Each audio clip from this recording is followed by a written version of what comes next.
When politicians talk about buying territory in 2026, it sounds like a throwback to the 1800s. But Donald Trump keeps returning to one place, Greenland, a giant Arctic island with a small population sitting between North America and Europe. I'm not talking about money for Greenland yet.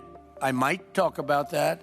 But right now, we are going to do something on Greenland, whether they like it or not, because if we don't do it, Russia or China will take over Greenland, and we're not going to have Russia or China as a neighbor. So why does Trump want Greenland so badly, and what could his push trigger for Denmark, for Greenlanders, and for an already tense Arctic? Well, first, let's talk about what exactly is Greenland. Greenland is not a free-floating island that can be traded. It is an autonomous territory inside the Kingdom of Denmark with its own elected parliament and government that runs most day-to-day affairs. Denmark still handles the biggest state functions like foreign policy, defense and currency, and Greenlanders are Danish citizens. Greenland also has a clearly defined route to full independence. It would require a referendum in Greenland followed by negotiations and approvals through the Greenlandic and Danish political systems.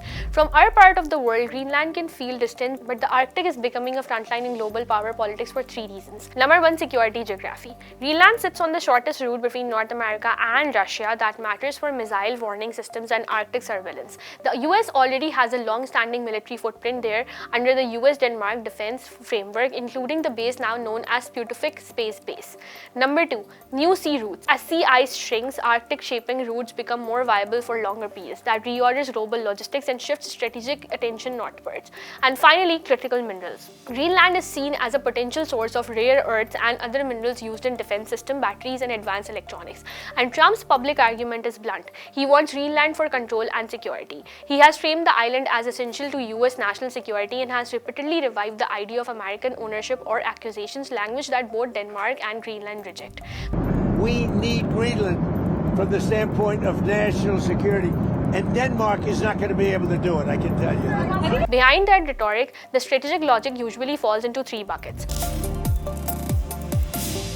Greenland application supports early warning, surveillance, and deterrence, particularly as Russia increases Arctic activity and China calls itself a near-Arctic state in its broader polar ambitions.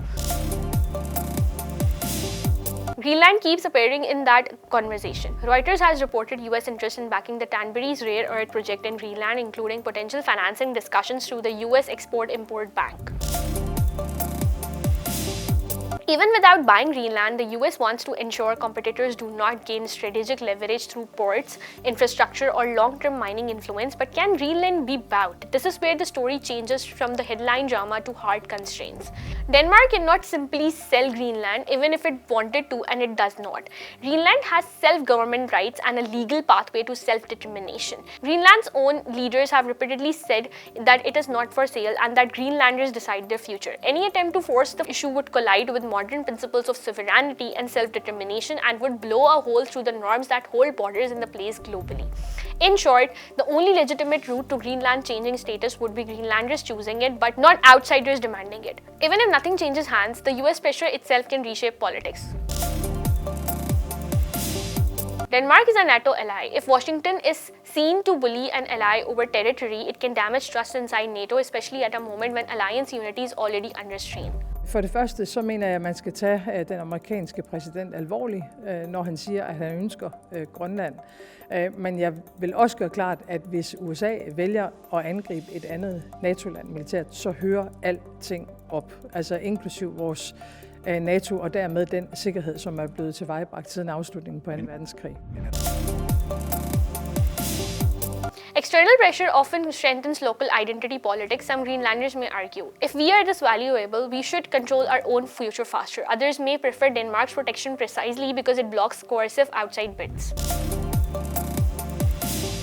The likeliest real-world outcome is not annexation, but deeper economic and security courting, mineral projects, infrastructure, port access, and expanded Arctic operations, with Greenland trying to avoid becoming a pawn between superpowers. Reuters reporting on US interest in Greenland-linked rare earth development fits this pattern.